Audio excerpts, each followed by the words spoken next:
everybody. Let me start off by saying thank you to anybody watching this video. I appreciate it. This is kind of a documentary almost of the journey or progress of this tank and my other tank. The channel, all in all, I kind of just, put together and originally created somewhat as a hobby, because there's a lot that I've gotten from YouTube, and I've learned how to do a lot through watching YouTube videos. And I kind of just wanted to start this channel to show my way of doing things, and show products I use and vacation things and all that type stuff kind of rolled into one.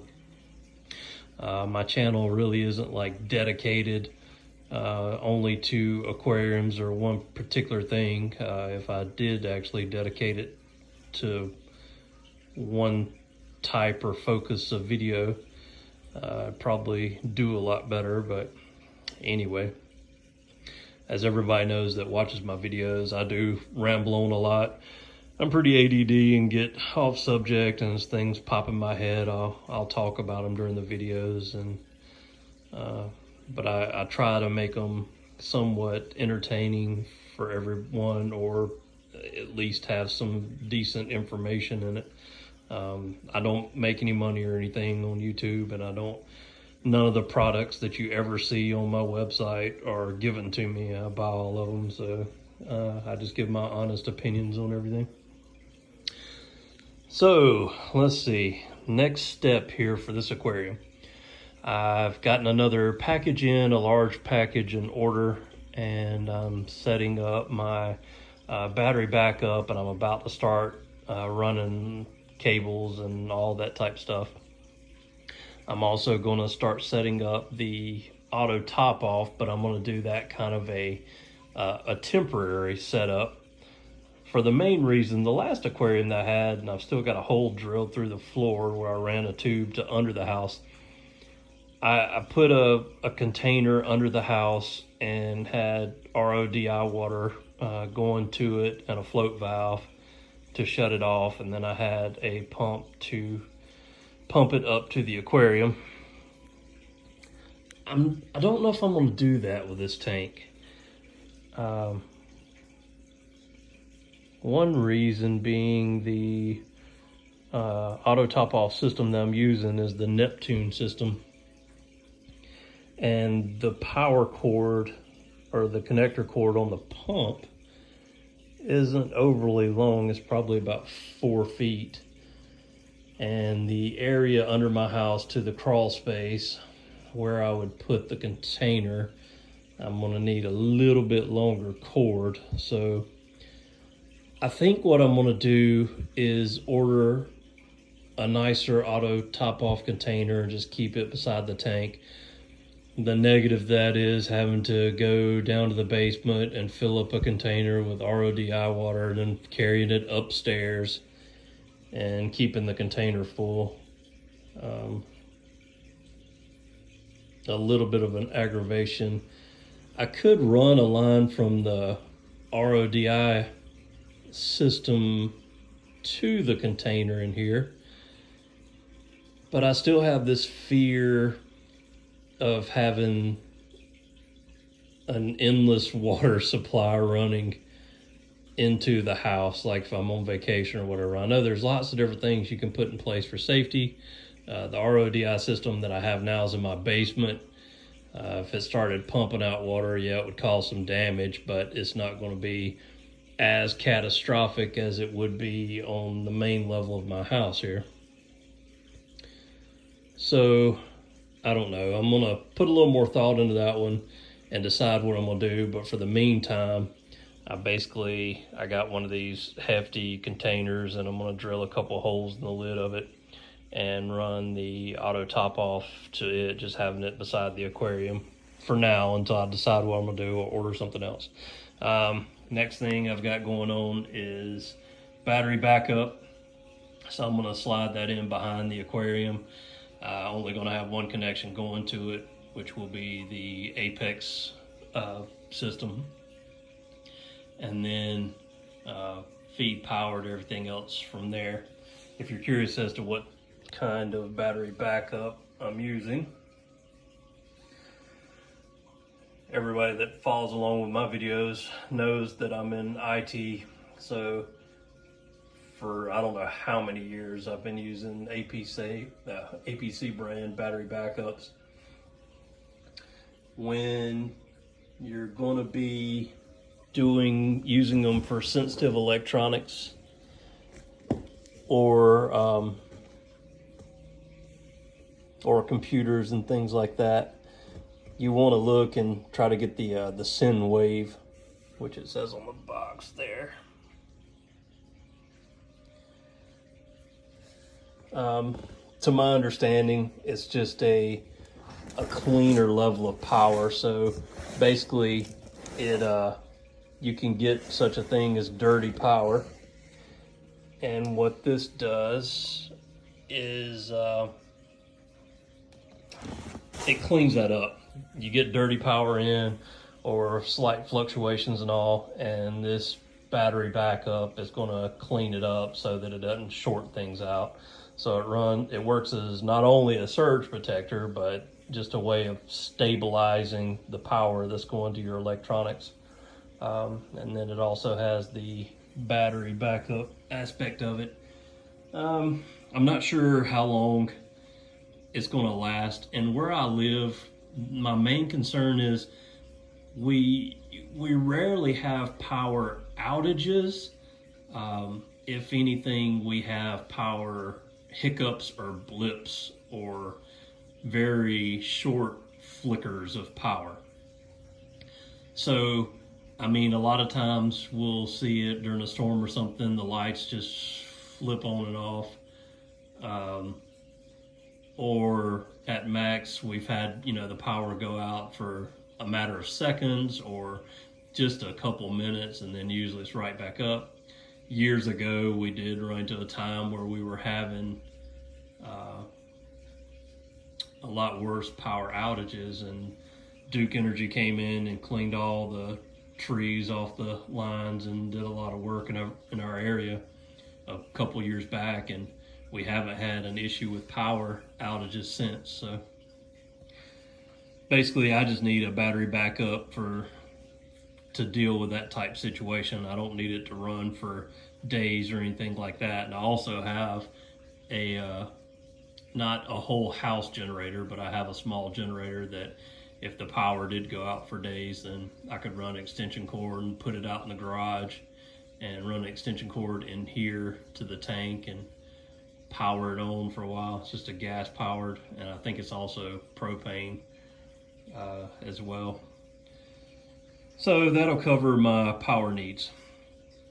Next, what I'm gonna do is go over, got that big box from Bulk Reef Supply. I'm about to open that guy up and I'll show you what all I have, and we'll start applying it to the tank, and we'll go from there. All right, so here's a whole box of the goodies that I have in from Bulk Reef Supply. Of course, we got the Apex itself.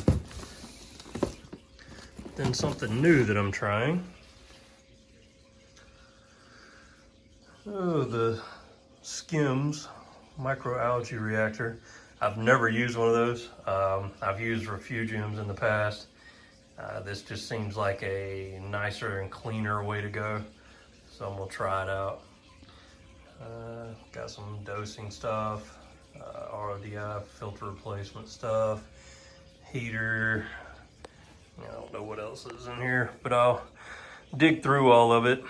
I don't think I'm gonna do really an unboxing of the Apex because there's so many of them out there. I don't know, maybe I might do the Skims. I know there's an unboxing video for everything that I have, but a lot of times I just try to do my own just to have on the channel for anybody that might be interested. I'll get this stuff out, start working on it. Another thing, you can probably hear it, but it's got all this stuff laying on the floor. So the core 20 is down there, and it has a very noticeable sound to it now. And when I first hooked it up, that wasn't present. And another thing to note about it, here's like the power adapter supply. I don't know the exact temperature of it, but that sucker's hot. Might break out a thermometer or something to put on it and just see how hot it is, and I'll let you know. I don't know if that's normal or not, but that sucker is really hot. And the pump's running at like half power. So I'm not sure. Might look more into that because it seems like it's running hotter than it's supposed to be, and it seems like it's making a lot of noise. But anyway, let me start getting this stuff out of here for you. Okay, so for anybody interested,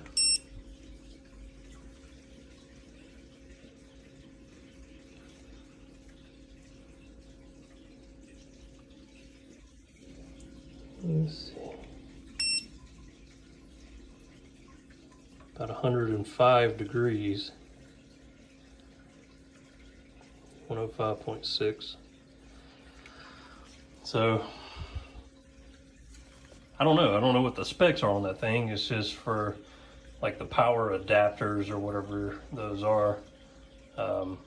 It's pretty hot to the touch compared to other ones that I've dealt with, so might be an issue there. I'm curious, let me know if anybody else is running a core 20. Let me know if yours is as hot as that one, or feels hot anyway. All right, not really doing a full unboxing video, but just if anybody wants to see how these Neptune Apex systems come. You know, I don't know when they first started this model, how it came packaged. Maybe a lot of the unboxing videos are like an original packaging, and this might have changed. So anyway, I just figured I'd throw this on the video just in case anybody is interested.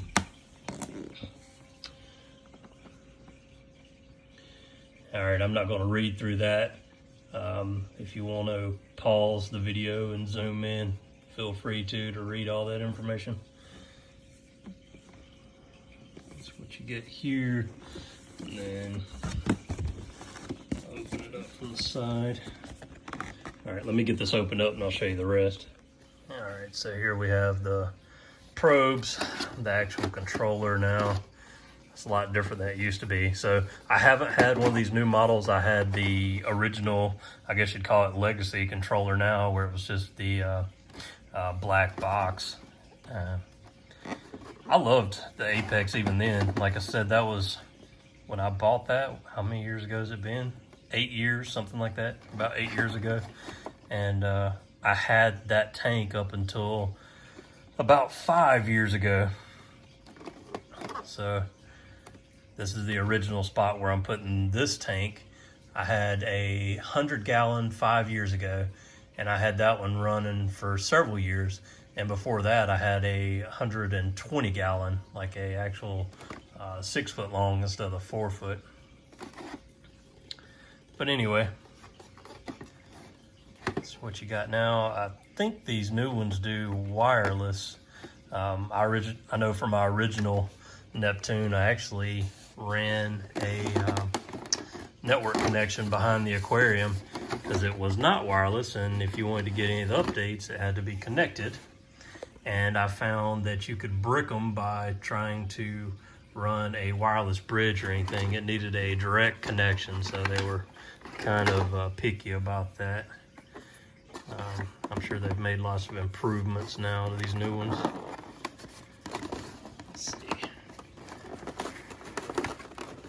I think they call these the power energy bar. That's it. Got a cooling fan on it. Mounting bracket. I may need another one of these too, for plans and everything I eventually want to hook in. I don't know, the way they've added this, I think you can power a lot of the Apex stuff off of it. So I may not need another one. I don't know, we'll just see how it goes. And there's the energy bar. one of the USBs to plug stuff in, and then calibration fluid, screws, and that's pretty much it. Moving right along, let's take a look at this Skims reactor. All right, and like I said, during any of this, if you want to pause and look at more details, feel free to. I'm trying to rush this part a little bit, just to get through it, because these unboxing videos are boring for some. Some people could care less about them, and some people like to see them. So let me open this up. And just a few thoughts on this. So I want to do like an algae reactor. I didn't really want to fool with an algae scrubber. I know a lot of people love those. I just like this. I think it's cleaner, and I think it's just going to be, for me, the way to go. I looked at the Tunzi, or Tunzi, however you say it. I looked at their Model 2. It was a good bit more expensive. It did look like it was easier to clean, but you know, for the money's sake, I didn't see spending the extra money on it. Okay, let's see. We have their pump that I think is supposed to be a DC pump. Power, a bunch of the little plastic clips that you hold the Chaeto in place with. A little pump speed controller, so yeah, it is a DC pump.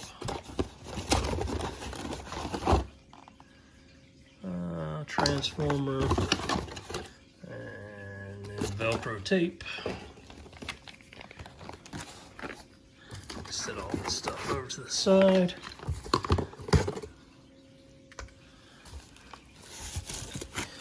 And you know, like being a DC pump, I think it's gonna, hold on a second, I'm gonna need two hands.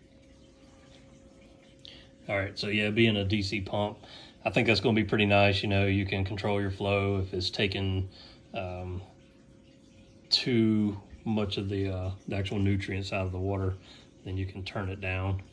I just found, like, you know, in my mind, for the money, this one just seemed to be the way to go. So we'll see, and I'll, you know, as I do tank updates and all, I'll talk about this stuff and any kind of experiences I have with them. It comes with the light bar. Bulk Resupply has a video of putting this guy together, so I mean, I'm not going to do all that on camera, but I'll show you once it's running in the tank, and then let you know my thoughts on it after I've run it for a little while. All right, also got a couple of HANA testers to do alkalinity and calcium. I'm going to do dosing in this tank as well. I'm probably going to do, well, I say that and something might change. In the past, I've used the bubble, is it Magus? I've used them in the past for dosing. I'm thinking to keep everything tied in together with the 100 gallon, I'm probably going to use the Neptune dose. So it just falls back to saving up more money. But anyway, other than getting a few supplies like carbon and the RODI stuff, some calibration stuff, went ahead and got some Reefroids. That's basically it. That's all I got in this shipment. So I got everything kind of laying out everywhere. I'll get all this stuff mounted in the tank and hopefully the wiring cleaned up a little bit more. I'm not going to do a perfect job yet because I'm still going to be adding more to the build. I'm still lacking my lights, and I am lacking a protein skimmer. So I'll get the lights next, and like I've talked about before, I'm not made of money, so it's basically I get paid once a month, and basically every paycheck I just budget some out to do some of these things, to buy some of this stuff. Some of the stuff I'd actually bought on a credit card, but I'm just getting it as quickly as I can. I mean, I would love to get this tank set up and going. I can't afford to do it all at one time. So it's basically, I just have to wait to get some more money together. So I'm gonna try to order the lights next. I may even have to order one light at a time. And then I'll do the order a protein skimmer after I can work it in the budget again. And then after that, let's see, what else do we need here? Probably go for getting a screen top made after that. And oh, I'm sure there'll always be plenty more I need to buy for it. After I get all that stuff together, then we'll start putting some fish in there. Like I said, it's cycling now. I've got the ammonia drops I put in there, and I'm putting some food in there as well. And I got the Dr. Tim's in there. The water's going into temp, so everything should have plenty of time to get the cycle going. I hadn't started testing any of the water yet, so I'll start doing that soon to kind of see where I'm at. All right, let me work on getting some of this in the cabinet. All right, pardon the mess. I hadn't done any cable management or anything like that, and to be honest, for the most part, I think I'm gonna wait till I get the other stuff in, because as cramped as this area is that I have to work with, I'm not sure if everything's going to stay where I have it. So I'm kind of just leaving the wires all laying out in a mess right now. But it's like I've said before, I watch all these videos of people that I don't know if it's just OCD or just really wanting it to look spectacular. I care about what my stand looks like on the outside, and I care about what the aquarium itself looks like and the inside of it and all that. Inside the stand, of course, I'm putting it on YouTube for everybody to see, but just for like learning purposes and things like that, and to see what I have going on. When it comes to friends and family and people visiting my house, everybody walks in and says, "Oh man, that's an awesome aquarium," and all that.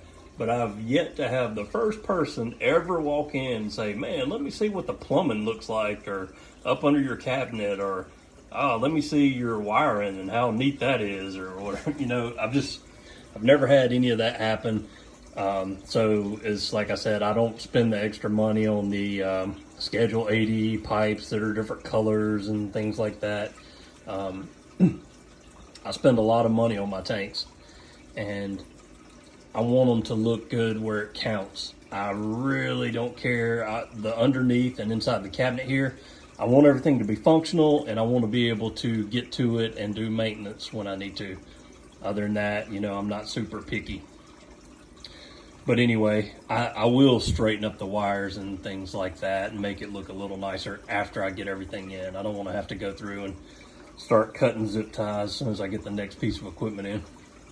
But anyway, so I have the Apex auto top off unit. I have that installed. You can see my little cheap rigged container that I have just for the time being. And I just poured some water in there, just testing this out. There's the module or controller for it. Then the Core 20 controller, then the Apex itself. And that's all I have on this end. Then I'll move on down. All right, and then the middle, I've got the energy bar. I was going to kind of put it to the center so everything could reach easily, but if I do put a UV sterilizer in, I kind of have that plumbed in the way. So I moved it over to the end. I kind of want it to the top, as high as I could get it. One for heating issues, and then second for splash issues. So I wanted to get that high up as possible. Then I have the BRS temperature controller and heater.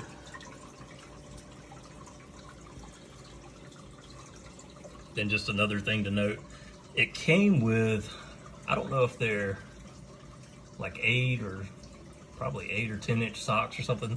They came with socks that went all the way to the bottom, and they were a pain to get in and out. So I ordered the shorter ones from Bulk Reef Supply. So I have those in there. And I kind of wonder if you can see this. See the water kind of running past in the corner there? So the water's coming in, and it's going in that first filter sock fairly well. And then as it comes on down to the end, it kind of just runs around the outside corner and trickles down.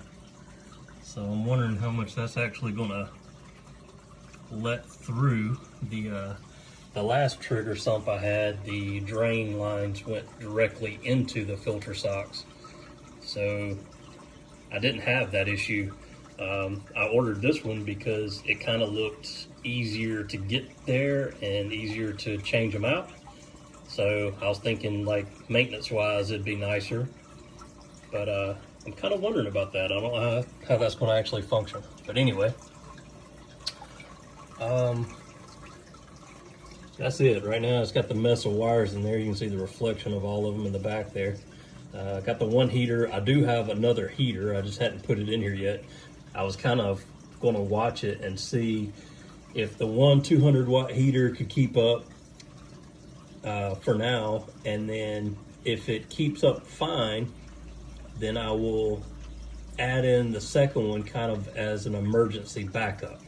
If this one, usually on a tank this size, I put at least a 300-watt, but the 300-watt were longer, so I just wanted it to fit in here better, so I figured I'd get 2 of the 200-watt. So I'm going to see how it does anyway. If it struggles to keep up, then I'll connect both of them on that VRS controller. If this one does fine, then I'll just put the other one as like a emergency backup, and maybe right off the apex, and just turn it on if the temperature gets below maybe like 77 or something like that. Anyway, that's what I've got. I guess that'll do it for this video. I haven't done anything else up top.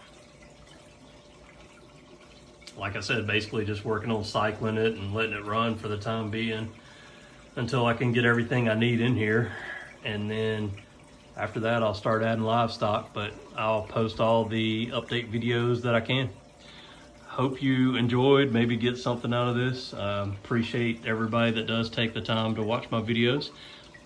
It would mean a lot to me to build up my subscriber base, so if you don't mind, subscribe to the channel. And thanks again.